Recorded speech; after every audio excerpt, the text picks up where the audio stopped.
ટાટા મોટર્સની એક નવી ફેક્ટરી જે ગુજરાત સાણંદમાં આવેલી છે, એક ફક્ત ફેક્ટરી જ નથી બટ એક યુનિવર્સિટી કેમ્પસ છે. થોડા સમય પહેલા આ ફેક્ટરી ફોર્ડ ઇન્ડિયાની હતી, પણ અનફોર્ચ્યુનેટલી ફોર્ડ ઇન્ડિયાએ મેન્યુફેક્ચરિંગ બંધ કરી દીધું ઇન્ડિયામાંથી. બટ લકીલી એમ્પ્લોઈઝ સાથે કંઈ પણ ખરાબ નથી થયું, કેમ કે આ ફેક્ટરી ટાટા મોટર્સે એક્વાયર કર્યું અને બધા જ એમ્પ્લોઈઝને રિટેઇન કર્યા. પહેલા જ્યાં ફિગો અને એસ્પાયર જેવી કાર્સ બનતી હતી, ત્યાં આજે નેક્સોન EVનું મેન્યુફેક્ચરિંગ થઈ રહ્યું છે. આમાં કોઈ ઇન્ટરેસ્ટિંગ વાત નથી, પણ ઇન્ટરેસ્ટિંગ વાત તો એ છે કે આ એક ફેક્ટરી જ નથી, આ એક નાલંદા યુનિવર્સિટી કેમ્પસ છે, જે અહીંયા એમ્પ્લોઈઝને હાયર સ્ટડી માટેનું ચાન્સ આપે છે.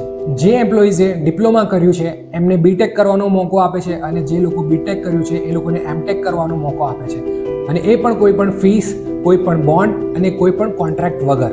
અને જે ડિગ્રી મળે છે એ ડિગ્રી પણ ગુજરાતની ગણપત યુનિવર્સિટીમાંથી ડિગ્રી મળે છે. હવે આનો સીધો ફાયદો એમ્પ્લોઈઝને મળે છે. આમાંથી ઘણા એમ્પ્લોઈઝને ટાટાની હાયર પ્રોફાઇલમાં જોબ મળી શકશે, અને જો તે લોકો ઈચ્છે તો બીજી કંપનીમાં પણ અપ્લાય કરી શકશે, કેમ કે અહીંયા કોઈ બોન્ડ કે કોઈ કોન્ટ્રાક્ટ નથી હોતો.